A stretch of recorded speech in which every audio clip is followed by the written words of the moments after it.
Hello and welcome back to VBuzz. You're still with us, Shankri, and myself, Juanita, and we are on to our first guest. Before we go into our first guest, speaking to him, have you invented anything before, Juanita? I don't think so. I don't think cutting my Barbie doll's hair short is counted as an invention. That's not invention, that's fashion intervention. Oh, yes, maybe. But I've tried many times and failed many times. But here's a man who's not only inventing many life-changing new inventions, but he's also trying to change other people's lives. Now, for many of us, having a warm plate of food or a hot shower is a necessity. But there are people in the world, in our own backyard even, to whom a hot meal and shower are a luxury. And on VBuzz, we enjoy showcasing all the wonderful people who are doing good out there and working tirelessly to provide support for the needy and homeless community in Kuala Lumpur. Now, one of these people is Uncle Bugs, a prolific inventor in Malaysia with around 10 inventions to his name, whose latest invention is helping to change the lives of the homeless around Kuala Lumpur. Welcome to VBuzz, Uncle Bugs. Thank you for inviting me. It's our pleasure to have you. Now, before we dive into this latest invention of yours, you're using it to help the homeless and everything. Tell us, how did you begin inventing things? I was doing business, and business is very competitive, So I realized I have to do something, and that is to invent my own things, So that's to get out of that competition.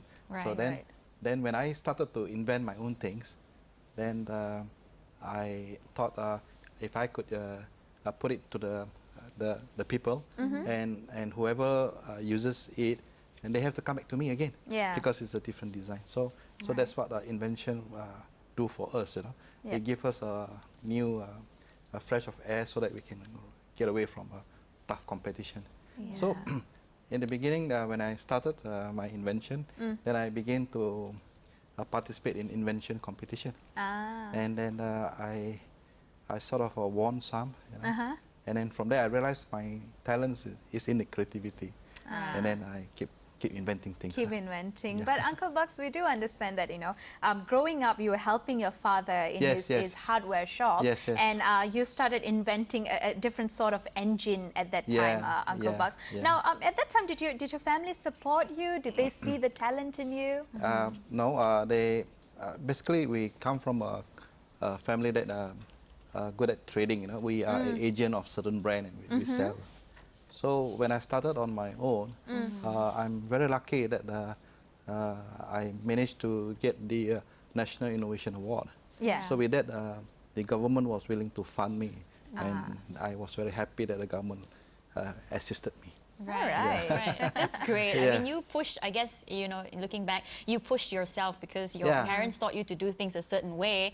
But when you wanted to take over the company, you thought, okay, I need to change it up. I need to make it different. Where do you think all your ideas come from? Or at the time, where do you think your ideas came from?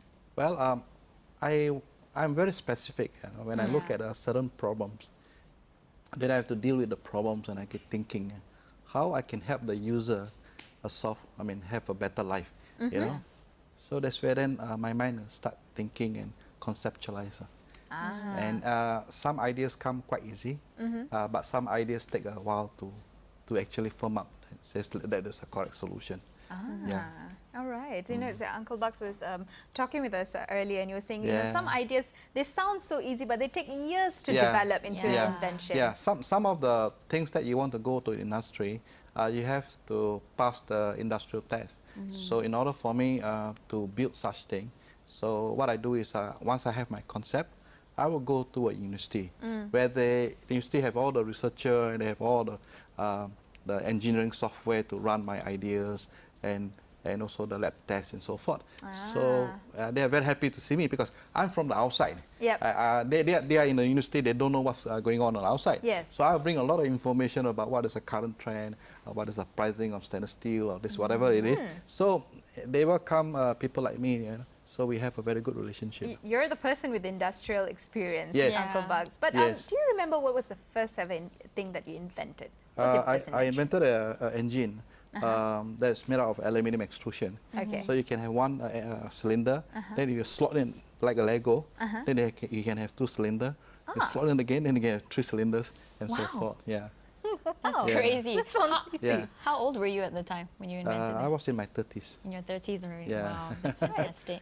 So now you've invented a number of inventions that you have successfully commercialized into the marketplace. And you said that you worked with the university in order to run these tests and everything. How exactly did you manage to set these inventions out into the marketplace? What was the system?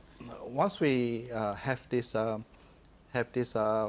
invention tested and passed all the necessary tests, the next stage is commercialization. So in order for me to go to commercialization, then I got to start writing the business plan, the financial forecast, and so forth. So what I do is then I knock doors on some of the investors who are already in this business, the industry. So depending on the product, let's say for example, I have invented a grating for the oil platform. So I got to get those guys who are familiar in that industry. So when I knock on the door, I say, look, this is how much it costs, this is how much you sell, this is how much your profit, and this is my royalty that you pay to me. And so if that makes sense to him, then he'll take it up. So I'm the owner of the intellectual property, so I license up to them. And they pay me a royalty. And I told myself I don't want to go into business because, I prefer to stay out of business and let the professional people to handle the business. Yes. Yeah, because to run the business, you have to take care of the factory, to take care of a worker. That is not my forte. My forte is in the creativity and so forth. Yes. So what I do is now I spend time going to companies and government department, teaching or sharing the methods how to be creative and how to turn the creative ideas into a product. Yeah, someone with so much of knowledge, and you know really what the market wants, how you can invent, create new inventions that people actually want. You decided to use your knowledge, your skills, and your years of experience to help younger adults or young children, through the Uncle Bugs Inventor Academy. What goes on there, Uncle Bugs? I'm very happy that when my two kids was growing up, they also have won some invention prizes in competition. So there are many parents approach me and say, "Hey, Uncle Bugs, you don't be so selfish, and you got to share what you know, what you've done with your kid. Share us." So then I started to do workshops for young children during school holidays. So what I do is it's a one-day event, start at 9 and then we finish at 5. So I will teach them about creativity because every kid, they're born with a lot of creative juice, so their imagination is really wide. And I also teach them about entrepreneurship. So what I do is I have this Uncle Bugs currency, and I group them 5 in a team. I say, okay, among yourself, you have to appoint a CEO, a COO, a CFO. I teach them what is it all about. So a bit of the entrepreneurship. So with that money, it's called a startup fund. They learn about startup fund. Then I have a lot of hardware, which is actually recyclable material, which is like empty can, empty bottles, and so forth. So I say, look, each team has to invent something, So they have to go and buy the hardware, and then they start creating things. And that's so cool. And then later, when the parents come in in the afternoon, so I give the parents some money too, $8,000. I told the parents, you are investor. Invest money in those deserving company that has a good project. So the parents play a part as well, and then then the parents say, what do you invent? So the parents just stand there, and that way you can see the kid express themselves and see how much energy they put in to sell, so that they can get a dollar from these investors. I say, look, you cannot call mommy and daddy and auntie normal. You have to call sir, have to call ma'am, So this is the language they use. How I wish I had this during, summer school holidays. To actually pitch our, they need to learn how to pitch their ideas. So that they can get funding. So they also have to explain how much, why they need the funding and what for what purpose and so forth. That's really awesome. Is it one-day classes that you do with them? Yeah, it's a one-day class. It's depending who calls me, it can from a tuition center or can be a church or from a Buddhist society. Then I go to their place and do it. So what I do, I give them a list, of hardware, recycle items that I need and so forth, and how many facilitators to help me around. And you also do this with adults, correct? In adults, I train the adults I designed a program called CIPCO, Creative and Innovative Practicing Company, because a few years ago, about 10 years ago, when Malaysia was losing out, competitively to Thailand and Vietnam and especially China.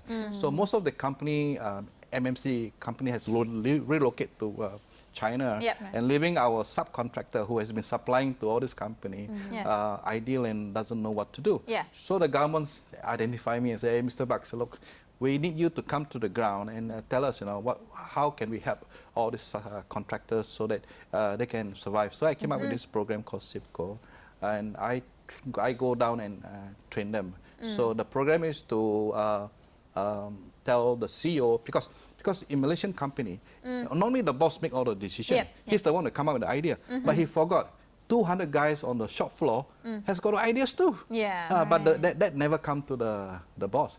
Because why? Boss is always right. And this is our culture here in Malaysia. So I break that, So I have got a channel, a saluran, a channel to bring ideas right to the top, And you can see a lot of ideas that have got few important things. One is to save money, and one is a new process that can make more money, or new product that can have new revenue. It sounds so interesting, Uncle Bugs. It's not only for children but also for adults. But you have not only stopped there. Now you have invented something to help people out there, homeless people. You have actually invented a mobile shower. I did that. What inspired you to invent the mobile shower? I was following a group of people that distribute food to the homeless people. And that lady name is Jennifer. So she's not a real NGO. She just informal NGO with some friends, and each one just dish out $50, and they go give food to those homeless people.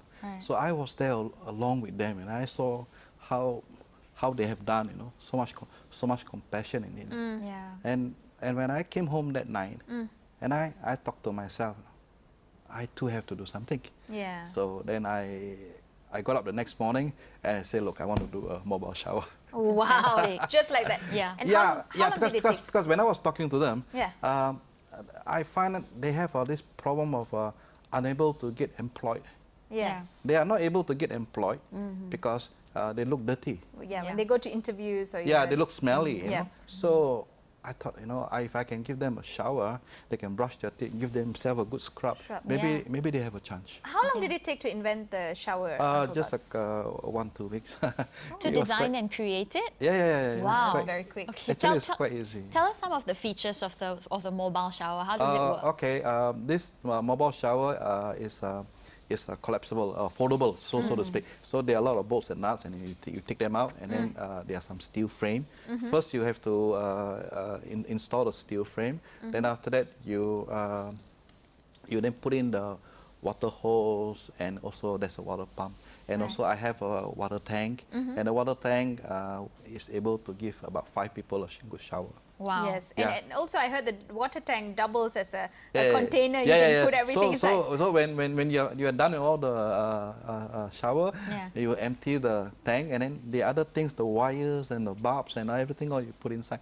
So they become a container. You actually can fit into any car. One of the NGO that came to me was a lady, and she drove a Myvi, and we just put right behind the Myvi. It could fit everything in. How cool is that? It measures about when it's... when we open up, it's about 1 meter by 1 meter. That fits into any car. It's about 7 feet high, 6.5 feet high. Wow. Okay. What was the... Okay, so we know that you were inspired to do something. Yeah. Right? But what was the process like to create the mobile shower? I just go to I have to sketch out what I want, Then I have to go to the hardware shop to buy all the materials. And then I go to a workshop, my friend's workshop, and I told them to cut according to what I want. That's it. Oh, so simple. You make it sound so simple. Exactly, very simple. So you've been donating these mobile shower units, to NGOs. You've donated to soup kitchens and other groups. Can you tell us more about this? How did you go about, contacting these people to choose these certain NGOs? Well, when I first did it, I have my own blog, So I put on my blog, and I say, look, I'm looking for an NGO that I can give away. So that story went round. that story went around, and so a lot of NGO contacted me. Then I also got donators.